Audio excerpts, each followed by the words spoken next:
Thomas സാറേ നമസ്കാരം. നമ്മുടെ ഇന്നത്തെ ഒരു പ്രധാനപ്പെട്ട അടുത്ത കാലത്ത് ഏറ്റവും കൂടുതൽ മലയാളത്തിൽ ചർച്ച ചെയ്യപ്പെട്ട ഒരു ദ്വീപിൻ്റെ പേരാണ് മുനമ്പം. എറണാകുളം ജില്ലയിലെ ചെറായിക്കടുത്ത് അല്ലേ? ആ മുനമ്പം ദ്വീപ് ദേശീയ തലത്തിൽ ചർച്ചാ വിഷയമായി.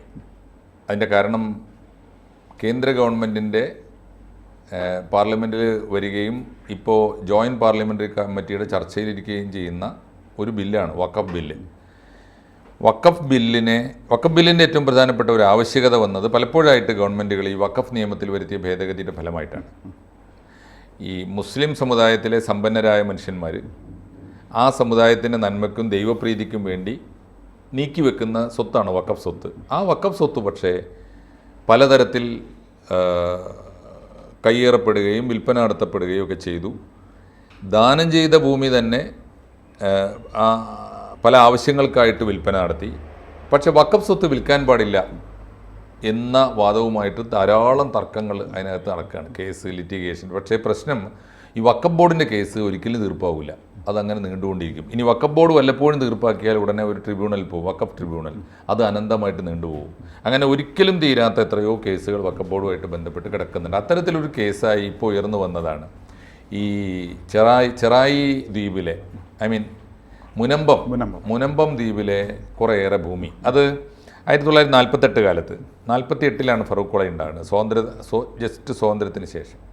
ഫറൂഖ് കോളേജ് ഉണ്ടാകുന്ന കാലത്ത് ഫറൂഖ് കോളേജിന് കേരളം മുഴുക്കെയുള്ള സമ്പന്നന്മാരായ മുസൽമാന്മാർ സംഭാവന ചെയ്തിരുന്ന കാലത്ത് ഈ എറണാകുളത്തെ സിദ്ദീഖ് സേട്ട് എന്ന മുതലാളി സംഭാവന ചെയ്ത ഭൂമിയാണ് ഈ മുനമ്പം. ആ ഭൂമി പിന്നീട് ഒരു പക്ഷേ ഫറൂഖ് കോളേജിന് ആവശ്യം വന്നപ്പോൾ അത് പലർക്കായിട്ട് വിറ്റിട്ടുണ്ടാകും.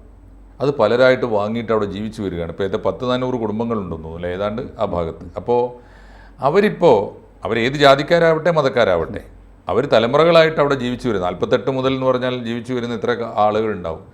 അപ്പോൾ ആ സ്വത്ത് ലീഗലൈസ് ചെയ്ത്, അപ്പോൾ ഇത് വഖഫ് സ്വത്തായതുകൊണ്ട് അവർക്കത് വിൽക്കാനോ വാങ്ങാനോ അതിൻ്റെ ഉടമസ്ഥാവകാശം വലിയ തർക്കത്തിലിരിക്കുകയാണ്. ഒരു പക്ഷേ വഖഫ് നിയമം മുസ്ലിങ്ങളെ ബാധിക്കുന്നതാണെങ്കിലും കേരളത്തിലെ കത്തോലിക്ക സഭ, ക്രിസ്തീയ സഭകളൊക്കെ തന്നെ ആ കേസിൽ ഇടപെടേണ്ടി വന്നത് അതുകൊണ്ടാണ്. ജോയിൻറ്റ് പാർലമെൻ്ററി കമ്മിറ്റിക്ക് വലിയ റെപ്രസെൻറ്റേഷൻ അയച്ചത് അവരാണ്. അതിന് ഫലമുണ്ടായിരിക്കുന്നു എന്ന് വേണം പറയാൻ. ജോയിൻറ്റ് പാർലമെൻ്ററി കമ്മിറ്റിയോട് ക്രിസ്തീയ സഭകൾ നടത്തിയ ഇടപെടലിനെക്കുറിച്ചും നടപടിക്രമങ്ങളെക്കുറിച്ചും കമ്മ്യൂണിക്കേഷനെക്കുറിച്ചും നമ്മൾ ഈ ഫ്ലോറിൽ ചർച്ച ചെയ്തതാണ്. ഒടുവിലത്തെ ഒരു ഡെവലപ്മെൻറ്റ് ജോയിൻറ്റ് പാർലമെൻ്ററി കമ്മിറ്റിക്ക് ക്രിസ്തീയ സഭകൾ കൊടുത്ത റെപ്രസെൻറ്റേഷൻ്റെ അടിസ്ഥാനത്തിൽ ഒരു പക്ഷേ അടിയന്തരമായൊരു നടപടി ആ ജോയിൻറ്റ് പാർലമെൻ്ററി കമ്മിറ്റി എടുത്തു.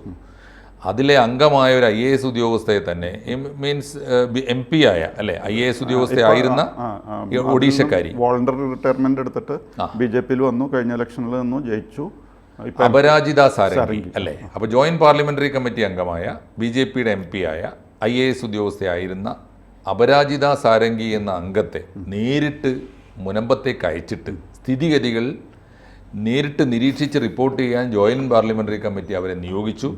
അവർ ഇന്നലെ മുനമ്പത്ത് വന്നു സ്റ്റേക്ക് ഹോൾഡേഴ്സുമായിട്ട് ബന്ധപ്പെട്ട എല്ലാ കക്ഷികളുമായിട്ട് സംസാരിച്ചു. അവർക്ക് അവരുടെ ഗ്രീവൻസസ് ബോധ്യപ്പെട്ടു എന്ന് വേണം നമ്മൾ മനസ്സിലാക്കാൻ. ബോധ്യപ്പെട്ടിരിക്കുന്നു എന്ന് അവരോട് തന്നെ സംസാരിച്ചു. അത് ആ ബന്ധപ്പെട്ട എല്ലാ കക്ഷികൾക്കും, എല്ലാ മനുഷ്യർക്കും, അതിന് ഇരയായി തീർന്ന ആളുകൾക്കും, ഇതിലെ കക്ഷികൾക്കും മാത്രമല്ല ക്രിസ്തീയ സഭകൾക്കും, അച്ഛന്മാർ, അതിനുവേണ്ടി അതിന് നേതൃത്വം നൽകിയ പാതിരിമാർക്കും ഒക്കെ തന്നെ ആശ്വാസം നൽകിയ ഒരു നടപടിയാണ്. അതിനിടക്ക് നടന്ന തീർച്ചയായിട്ടും രാഷ്ട്രീയമായ ഇടപെടലുകളും ഒക്കെ ഉണ്ടാവാം. എങ്കിലും വന്നിടത്തോളം നമ്മുടെ മുനമ്പം നിവാസികൾക്ക് ആശ്വാസം നൽകുന്ന ഒരു നടപടിയാണ് ഉണ്ടായിരിക്കുന്നത്. സാറ്, ഇത്രയും എത്തി നിൽക്കുന്ന ഈ നടപടിക്രമങ്ങളെക്കുറിച്ച്, മുനമ്പം നിവാസികളുടെ വേദനയെക്കുറിച്ച്, അവരുടെ കാര്യത്തിൽ അന്തിമ തീരുമാനം ഉണ്ടാകുമെന്ന പ്രതീക്ഷയെക്കുറിച്ച് സാർ എങ്ങനെ കാണുന്നു? അതിൻ്റെ ഡീറ്റെയിൽസ് ഒന്ന് പറഞ്ഞു. അതായത് ചൊവ്വാഴ്ചയാണെന്ന് തോന്നുന്നു ഈ JPC-യുടെ ഒരു മെമ്പർ അപരാജിത സാരംഗി മുനമ്പത്ത് വന്നു. അപ്പോൾ ജോയിൻറ്റ് പാർലമെൻ്ററി കമ്മിറ്റിയിലെ മെമ്പറാണ്. അവർ അവിടെ വരാനുള്ള കാരണം എന്ന് പറഞ്ഞു കഴിഞ്ഞാൽ അവിടുത്തെ മുനമ്പത്തെ ജനങ്ങൾ ഓൾമോസ്റ്റ് ഒരു ഡിപ്രസ്ഡ് കണ്ടീഷനിലാണ്. അവർക്ക് ഇതിൻ്റെ ആ മുനമ്പം കടൽ ഇത് വാട്ടർ ലോക്ക്ഡൗണല്ലോ അതിൻ്റെ അടുത്തുള്ള ഏരിയയൊക്കെ. അപ്പം മുനമ്പം പറ്റി ചരിത്രപരമായിട്ട് ചില പ്രശ്നങ്ങളൊക്കെ ഉണ്ട്. അത് ഈ പറയുന്ന ഇപ്പോൾ ഈ തർക്കവിഷയമായ ഭൂമി അത് തിരുവിതാംകൂർ രാജാവ് സിദ്ദിഖ് സേട്ട് എന്ന് പറഞ്ഞ ഒരാൾക്ക് കൊടുത്തു. അദ്ദേഹത്തിൽ നിന്നും ഫറൂഖ് കോളേജ് വാങ്ങിച്ചു. പിന്നീട് അത് ഫിഷർമെൻ്റെ അടുത്ത് കേസൊക്കെ പറഞ്ഞ് അങ്ങനെ വന്നു. കുറേ നാളായിട്ട് അവരത് അനുഭവിച്ച് അതിൻ്റെ ലാഭമൊക്കെ എടുത്ത് വരികയായിരുന്നു. സിദ്ദിഖ് സേട്ടിന് തിരുവിതാംകൂർ ചക്രവർത്തി കൊടുത്ത ചക്രവർത്തി അവർ ഈ സിദ്ദിഖ് സേട്ടിൻ്റെ കയ്യിൽ നിന്നാണ് ഫിഷർമാൻ ആൾക്കാർക്ക് അത് സിദ്ദിഖ് സേട്ട് ഫറൂഖ് കോളേജിന് കൊടുത്തിട്ട് ഫറൂഖ് കോളേജ് ഇവർക്ക് വിറ്റതാണ് അല്ലേ? അതോ ദാനം കൊടുത്താണോ? അല്ല, വിറ്റതാണ്. കാശ് കൊടുത്ത് വാങ്ങിച്ചു. അതിന് ഇവർ കരമൊക്കെ അടച്ചുകൊണ്ടിരുന്നതാണ്. പക്ഷേ ഇപ്പോൾ ഈ ഇടയായിട്ട് കരം അടയ്ക്കാൻ പറ്റാത്ത കണ്ടീഷൻ വന്നു, ഭൂമി വിൽക്കാൻ പറ്റാത്ത കണ്ടീഷൻ വന്നു. പെൺകുട്ടിയെ വിവാഹം കഴിച്ചയക്കുകയോ വിദ്യാർത്ഥികളെ പഠിപ്പിക്കുകയോ അല്ലെങ്കിൽ ഹൗസിംഗ് ലോൺ എടുക്കുകയോ ഒന്നിനും പറ്റാത്ത അവസ്ഥയിലേക്ക് കാര്യങ്ങൾ വന്നു. അപ്പോൾ അവിടുത്തെ ആൾക്കാരൊരു ഡിപ്രസ്ഡ് കണ്ടീഷനിലായിരുന്നു. അവർ വളരെ പ്രതീക്ഷയോട് കൂടി അവരുടെ MP-യെ ഒക്കെ സമീപിച്ച് നോക്കിയായിരുന്നു. പക്ഷേ MP ഇതിൽ അത്ര ഹെൽപ്ഫുൾ ആയിട്ടുള്ള ഹൈബീഡൻ്റെ സ്ഥലത്ത് ഏരിയയിൽ വരുന്നതാണ്, മണ്ഡലത്തിൽ വരുന്നതാണ്. പക്ഷേ ഹൈബീഡൻ ഈ വഖഫ് ബോർഡിന് അതിൻ്റെ നിയമങ്ങൾക്ക് അമെൻമെൻറ്റ് കൊണ്ടുവരുന്നതിനെ എതിർത്ത ആളാണ് പാർലമെൻറ്റിൽ. അതിനെ എതിർക്കുകയും ചെയ്തു. മാത്രമല്ല ഇത് BJP-യുടെ വർഗീയതയാണ്, BJP ന്യൂനപക്ഷങ്ങളെ ഉപദ്രവിക്കാൻ വേണ്ടി ചെയ്യുന്നതാണെന്നൊക്കെ പറഞ്ഞ് അങ്ങനത്തെ ഒരു രീതിയിലാണ് അദ്ദേഹം അത് പ്രസൻറ്റ് ചെയ്തത്. പിന്നെ ഇവിടെ വന്ന് ഈ ഇതിനെപ്പറ്റി കൂടുതൽ അന്വേഷണങ്ങളൊക്കെ നടത്തിയിരുന്ന ഒരു പുരോഹിതനുണ്ട്, റവറൻ ഫാദർ ജോഷി മയ്യാറ്റിൽ എന്ന് പറഞ്ഞു. അങ്ങേര് ദീപികയിൽ എഴുതിയ 2 ആർട്ടിക്കിൾസാണ് ജനങ്ങളുടെ ശ്രദ്ധയിൽ വരാനുള്ള കാരണം അതാണ്. ദീപികയിൽ 2 ആർട്ടിക്കിൾസ് വന്നു, 2 എഡിറ്റോറിയൽ വന്നു. അത് മുഴുവനും അപ്പം തന്നെ ഈ വാട്സാപ്പ് മെസ്സേജസ് വഴി യൂട്യൂബ് വഴി എല്ലാവരും അറിഞ്ഞു. അപ്പോഴാണ് അതൊരു ചർച്ചാ വിഷയമാകുന്നത്. പക്ഷേ ഈ മുനമ്പത്തിൻ്റെ MP ഹൈബി ഈഡനിൽ നിന്നും ജനങ്ങൾക്ക് വലിയ സപ്പോർട്ടൊന്നും കിട്ടിയില്ല. മാത്രമല്ല അദ്ദേഹം ഒരു നെഗറ്റീവ് ആറ്റിറ്റ്യൂഡാണ് സ്വീകരിച്ച്. ജോഷി മയ്യാറ്റിൽ അച്ഛനെയൊക്കെ അദ്ദേഹം വളരെയധികം വിമർശിച്ചു. അദ്ദേഹം പറയുന്നത് ഈ അച്ഛൻ കുറേ വാട്സാപ്പ് ഗ്രൂപ്പൊക്കെ ഉണ്ടാക്കിയിട്ടുണ്ട്, എന്നിട്ട് അതായത് വഖഫ് മുനമ്പം എന്ന് പറഞ്ഞിട്ടൊരു വാട്സാപ്പ് ഗ്രൂപ്പ് ഉണ്ടാക്കിയിട്ടുണ്ട്. അത് ഇൻഫാക്ട് ദർ ആർ 2 ഗ്രൂപ്പ്സ്. അത് രണ്ടിലും കൂടി 1800 മെമ്പേഴ്സ് ഉണ്ട്. എന്നിട്ട് കോൺഗ്രസിനെ ആക്രമിച്ചുകൊണ്ടിരിക്കുകയാണ് എന്നൊക്കെ പറയും. പിന്നെ ഇതിനെപ്പറ്റി എന്തെങ്കിലും ചോദിച്ചു കഴിഞ്ഞാൽ ഹൈബീഡൻ പെട്ടെന്ന് വിഷയം മാറ്റിക്കളയും. അദ്ദേഹം ഉടനെ സംസാരിക്കാൻ തുടങ്ങുന്നത് മണിപ്പൂരിനെ പറ്റിയാണ്. അപ്പോൾ അങ്ങനത്തെയൊക്കെ ഒരു ഡൈവേർഷണറി ടാക്ടിക്സ് ആണ്, പൊളിറ്റിക്കലും കമ്മ്യൂണലും ആക്കുക. അതെ, അങ്ങനെ ആക്കി മാറ്റി. അങ്ങനെ ജനങ്ങൾ വളരെ നിരാശയിൽ ഇരിക്കുന്ന അവസ്ഥയിലാണ് ഈ ചൊവ്വാഴ്ച ഒരു വലിയ മാറ്റം വന്നു. ഈ JPC കമ്മിറ്റിയിലെ മെമ്പർ അല്ലെങ്കിൽ ജോയിൻറ്റ് പാർലമെൻ്ററി കമ്മിറ്റിയിലെ ഒരു മെമ്പറായ അപരാജിത സാരംഗി എന്ന് പറയുന്ന മാഡം അവിടെ വന്നു. അപ്പോൾ ചൊവ്വാഴ്ച 8:45 വരും എന്നാണ് പറഞ്ഞിരുന്നത്. ആൾക്കാർ അവിടെ അതിന് മുമ്പേ വന്ന് തടിച്ചു കൂടാൻ തുടങ്ങി. പിന്നെ കുറേ പേര് പള്ളിയിൽ കുർബാന കാണാൻ വന്നിരുന്ന ഒരു കുർബാന കഴിഞ്ഞിട്ട് പോയില്ല, അവിടെ തന്നെ നിന്നു. അങ്ങനെ നിന്ന്. പക്ഷേ 8:45 ആകാറായപ്പോഴേക്കും ഒരു അറിയിപ്പ് വന്നു, ചില പ്രോട്ടോക്കോൾ പ്രശ്നങ്ങളുണ്ട്, അതുകൊണ്ട് ഈ പള്ളി പ്രദേശത്ത് MP-ക്ക് അവിടെ വരാനായിട്ട് ചില തടസ്സങ്ങളുണ്ട്, അതുകൊണ്ട് വരില്ല എന്നും പറഞ്ഞ് കുറച്ച് സമയത്തേക്ക് ഒരു ന്യൂസ് വന്നു. പക്ഷേ 8:45 ആയി കഴിഞ്ഞപ്പോൾ വീണ്ടും ഫോൺ കോൾ വന്നു, കുഴപ്പമില്ല അവർക്ക് വരാൻ പറ്റുമെന്ന് പറഞ്ഞു. അങ്ങനെ 8:45 ആയപ്പോഴേക്കും ഈ സാരംഗി, അതായത് അപരാജിത സാരംഗി എന്ന് പറയുന്ന മാഡം വന്നു.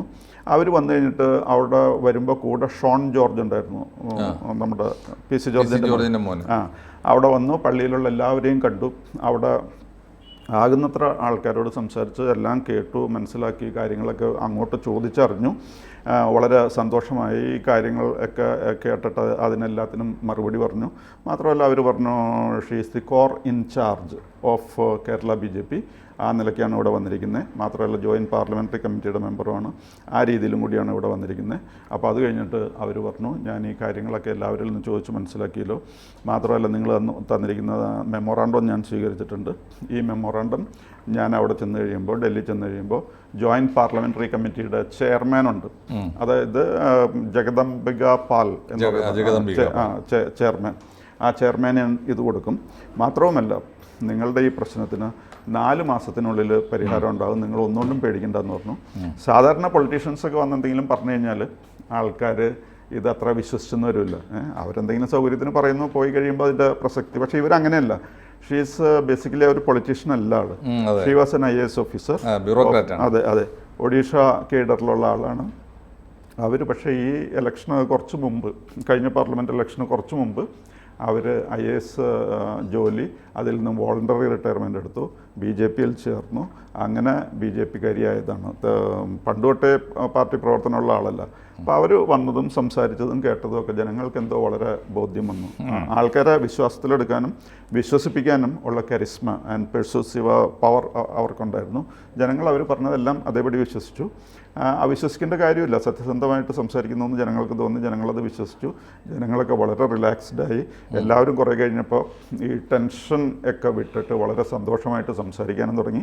അവർ ഈ മാഡം പറഞ്ഞത് മുഴുവനും, അതായത് അപരാജിത സാരംഗി പറഞ്ഞതെല്ലാം അവർ വളരെ വിശ്വാസത്തിൽ തന്നെ എടുത്തു.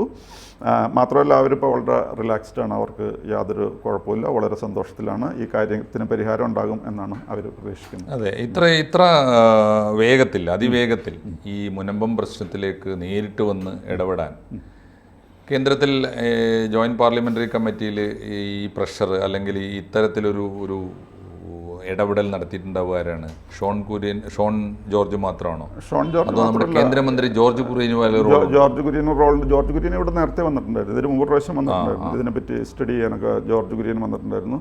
പിന്നെ നമ്മുടെ സുരേഷ് ഗോപിയും ഇതിൽ കാര്യമായിട്ട് ഇടപെടുന്ന ഒരു വ്യക്തിയാണ്. അപ്പം ഇത് ഈ മുനമ്പത്തിൻ്റെ പ്രശ്നമായിട്ടല്ല, പാർലമെൻറ്റിൽ ഇത് ചർച്ചയ്ക്ക് വരുന്ന മറ്റു പ്രശ്നം എന്ന് പറഞ്ഞു കഴിഞ്ഞാൽ വഖഫ് ബോർഡിൻ്റെ പ്രശ്നം എല്ലാ സ്റ്റേറ്റുകളിലും ഉള്ളതുകൊണ്ടാണ്. ഇപ്പോൾ തമിഴ്നാട്ടിൽ തന്നെ തിരുച്ചെന്തൂരിലുള്ള തിരുച്ചെന്തൂർ എന്ന് പറയുന്ന ഗ്രാമം, ആ ഗ്രാമം മൊത്തം അവിടെ ക്ഷേത്രം അടക്കം, ക്ഷേത്രം 1500 വർഷം പഴക്കമുണ്ടെന്നൊക്കെ പറയുന്നു. അപ്പോൾ അതേപോലെ it is A national issue. ഇവിടെ മുനമ്പത്തിൻ്റെ മാത്രമല്ല, പക്ഷേ മുനമ്പത്തെയാണ് നമ്മളിപ്പോൾ കാണുന്നത്. പക്ഷേ അതിൽ ഒരു സങ്കടം ആൾക്കാർ പറയുന്നത് എന്താണെന്ന് വെച്ച് കഴിഞ്ഞാൽ MP അതിൽ പ്രത്യേകിച്ചൊരു താല്പര്യം എടുത്തില്ല എന്നുള്ളതാണ് അവരുടെ ഒരു സങ്കടം. പിന്നെ ഇത് ഇങ്ങനെ പത്രങ്ങളാണെങ്കിലും MP ഇതിനകത്ത് താല്പര്യം എടുക്കാതിരുന്നത് എനിക്ക് തോന്നുന്നു 2013 ഏറ്റവും ഒടുവിൽ മൻമോഹൻ സിംഗിൻ്റെ കാലത്ത് കൊണ്ടുവന്ന അമെൻമെന്റിൽ ആണ് ഈ കുഴപ്പമുണ്ടാക്കിയത് തിരിച്ചറിഞ്ഞതുകൊണ്ടാണോ, അല്ലെങ്കിൽ അത് രാഷ്ട്രീയമായി അവർക്ക് വലിയ തിരിച്ചടിയോ? അങ്ങനെ ബലം പിടിക്കേണ്ടതുണ്ടോ അദ്ദേഹം പുതിയ ഇഷ്യൂസിനെ അഡ്രസ്സ് ചെയ്തുകൊണ്ട് പുതിയ യാഥാർത്ഥ്യങ്ങളെ നേരിടുകയല്ലേ? അല്ല, അത് അദ്ദേഹം പറയുന്നത് BJP ഇതൊരു ഈ വർഗീയ പ്രശ്നമായിട്ട് കണ്ട് വർഗീയത കുത്തിപ്പോക്കുന്ന രീതിയിലാണ് BJP ഇതിൽ ഇടപെടുന്നത് എന്നുള്ളതാണ് അദ്ദേഹത്തിന്റെ അദ്ദേഹം പറയുന്നത്. അതെ, അദ്ദേഹം പറയുമ്പോൾ ഇതിപ്പോൾ ഷോൺ ജോർജ് ഇടപെട്ട് പരിഹരിക്കുമ്പോഴല്ലേ അത് യഥാർത്ഥത്തിൽ രാഷ്ട്രീയമായി നഷ്ടം ഉണ്ടാക്കാം. സ്ഥലം MP ആയ ഹൈബി ഈഡൻ നേരിട്ട് ഇടപെട്ട് ഈ ആളുകളുടെ ഗ്രീവൻസ് കേട്ട് ജോയിന്റ് പാർലമെന്ററി കമ്മിറ്റിയെ വരുത്തി അദ്ദേഹമാണ് മുൻകൈ എടുത്തിരുന്നെങ്കിൽ അതല്ലേ പൊളിറ്റിക്സ്.